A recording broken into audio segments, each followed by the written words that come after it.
Bismillahirrahmanirrahim. Assalamualaikum warahmatullahi wabarakatuh.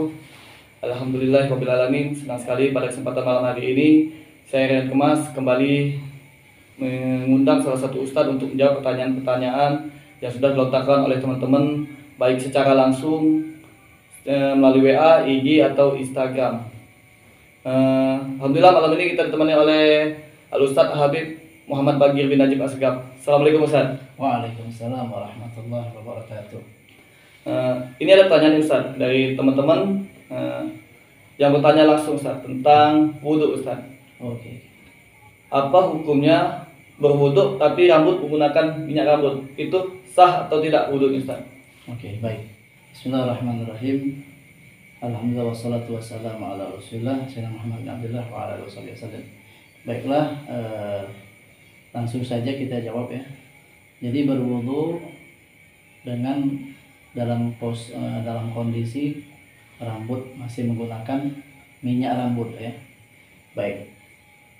Hukum wudhu dengan menggunakan minyak rambut itu sebetulnya tidak masalah ya, karena tatkala kita berwudhu yang paling utama adalah sampainya air ke rambut kita ya.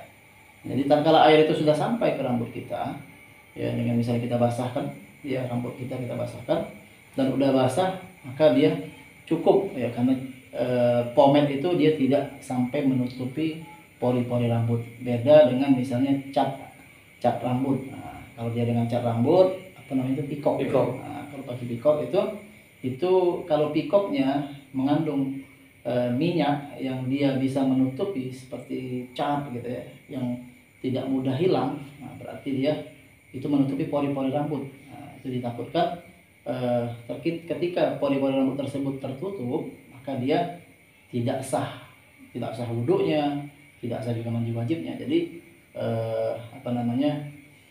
yang paling penting kita perhatikan tatkala kita menggunakan cat rambut ya. Jadi kalau pakai cuman pomade itu tidak masalah ya, karena pomade itu tidak menutupi pori-pori rambut.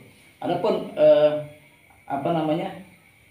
sisa dari pomade yang ketika kita membasuh atau mengusap kepala atau rambut itu yang menetes di bawah ya, kalau misalnya kita menggunakan air di dalam bejana, maka itu tetesannya menjadi mustakmal.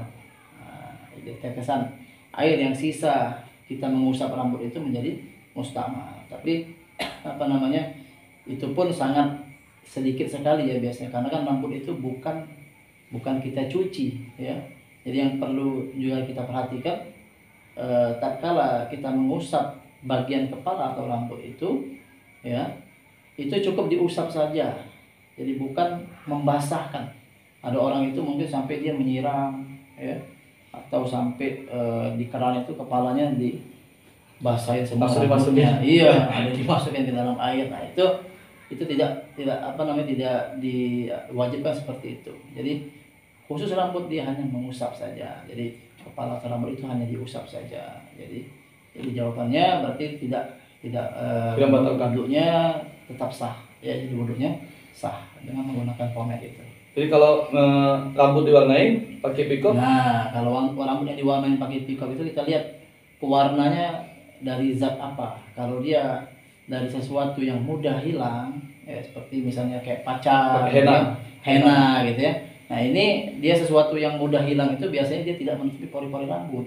Tapi kalau dia yang kekal misalnya, kadang-kadang selama-lamanya warnanya seperti itu. Nah ini yang ditakutkan mengandung suatu unsur yang menutupi pori-pori rambut. Nah itu yang menyebabkan mandi wajibnya tidak sah, menyebabkan wudhunya tidak sah. Ini yang harus sangat kita perhatikan ya. Jadi kalau mau mewarnai rambut, gunakanlah sesuatu yang tidak menutupi secara permanen ya, karena menutupi secara permanen itu bisa menyebabkan bisa saja pori-pori rambut itu akan tertutup dan tidak sah ketika berwudhu maupun ketika mandi wajib.